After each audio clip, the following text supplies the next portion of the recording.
All right, we are ready now for, get rid of that. Chapter 7, Section 4, Applying Properties of Similar Triangles. We start off with this theorem, the triangle proportionality theorem. And it reads, if a line parallel to a side of a triangle intersects the other two sides, then it divides those sides proportionally. So we have this triangle, and right here is my parallel. Notice this proportion. AE, which is this little length, over EB, which is this length over here, equals AF, that one, over FC. Sometimes it works out best to number, like 1, 2, 3, 4. So my proportion would be 1 over 2 equals 3 over 4. There's a pattern to it. You simply have to memorize that pattern. With that said, let's try an example. Find US. So US, let's go over here and find it. Let's put an X right there. My pattern would say that X over 14 equals, now be consistent here, equals 4 over 10. Now again, look how I set up the proportion and remember the pattern. Solve that, you would say 10 times X is 14 times 4, that's 56. Divide by 10, X would be 5.6. And there's that answer. So the length of US, or X, is 5.6. The next slide, very similar.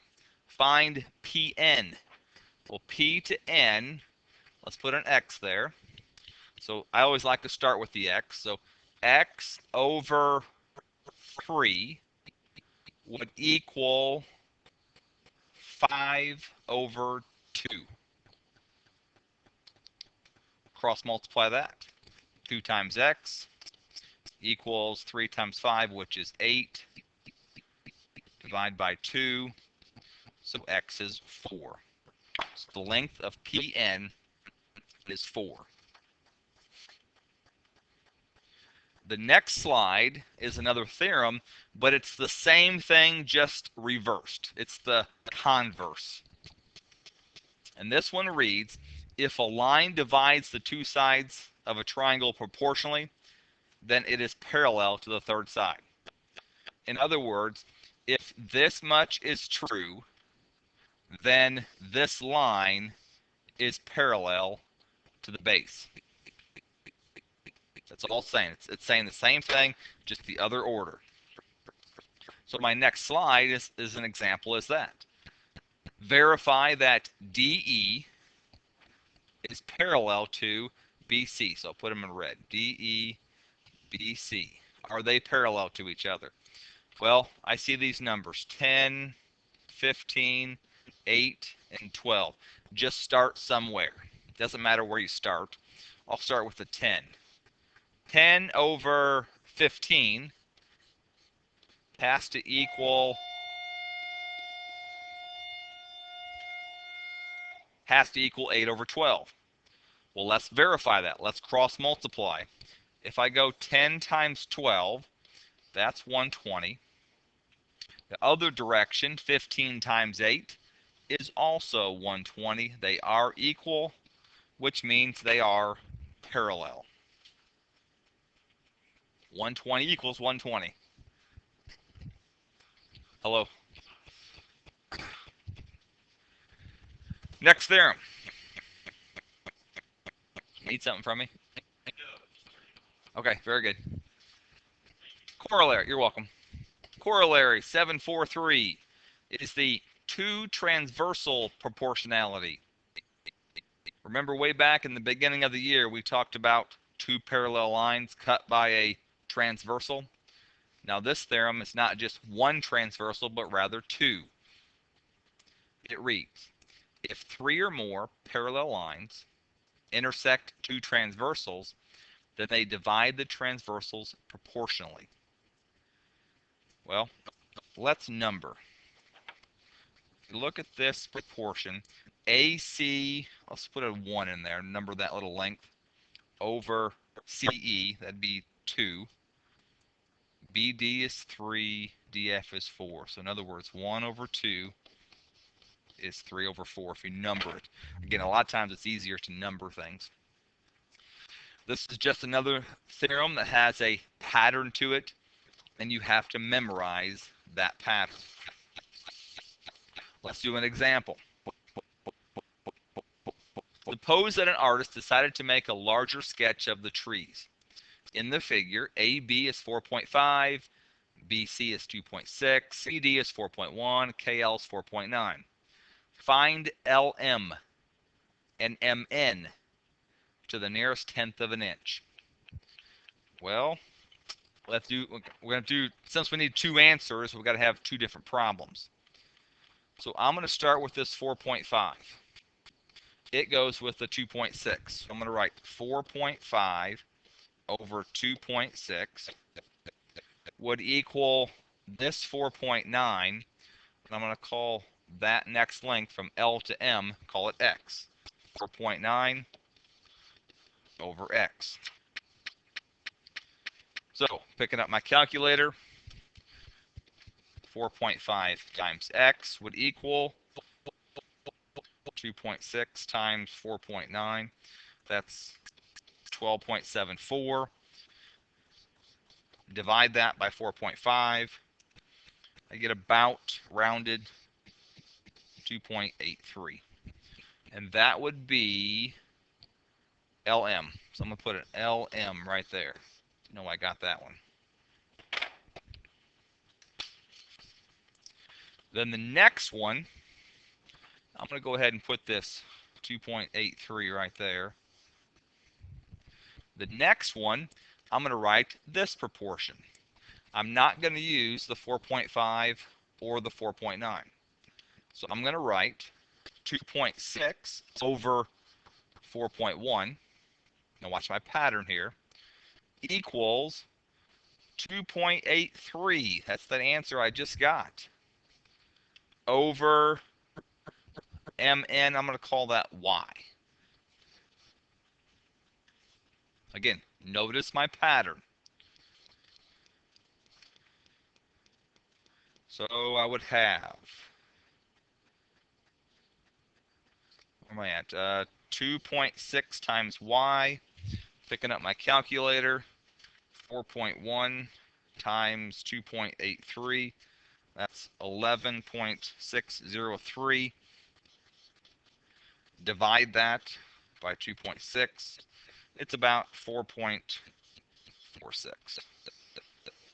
And there's my other answer.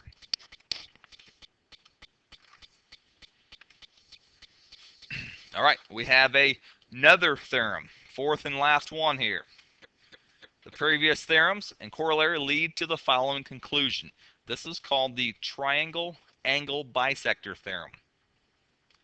It reads, an angle bisector of a triangle divides the opposite side into two segments whose lengths are proportional to the lengths of the other two sides. Well, what we have here is we have these arc marks in there. Notice here's the proportion. Let's number. It starts with BD, which is, I'll call that 1, over DC, that's 2. So 1 over 2 equals AB over AC. So equals 3 over 4. Again, it's just another pattern that you're going to have to learn and memorize. With that said, let's do an example. Find PS and SR. Well, my triangle here, my diagram is kind of turned sideways, so imagine spinning that a little to the right. The proportion would be x plus 5 over x minus 2 equals 40 over 32. That's the pattern. That's the sequence you need to memorize.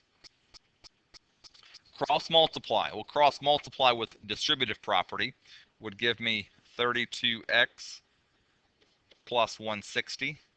Again, that's distributive property. Equals 40x minus 80. Let's see. If I subtract 40x, that'd give me negative 8x there. And then subtract 160 at the same time to get negative 240. Then divide both sides by negative 8. So I get x is 30. X is 30, but that does not solve my problem. My directions say find PS and SR. Well, if x is 30, from P to S would be 30 minus 2, or 28. X plus 5 would be 35. So we need to plug that back in. Remember, that's a very common problem in geometry. One more, and we'll be done. One more. Let's set this one up.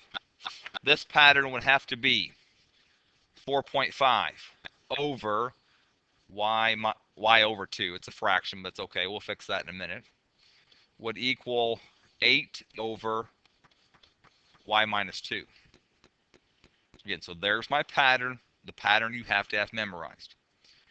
Distributive property would be 4.5y minus 9 equals 8 times y over 2.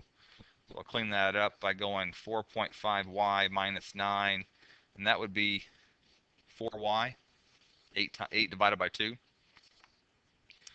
Then I'm going to subtract this 4.5 to give me negative 9 is a negative 0.5y.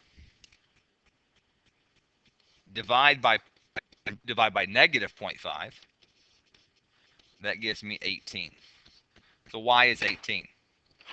But don't stop there, because I have to know the length of AC and DC. Well, AC would be 18 minus 2, or 16. And then DC would be y divided by 2, or 18 divided by 2 is 9. So again, don't stop with the 18. Hey, thanks for watching. Good luck.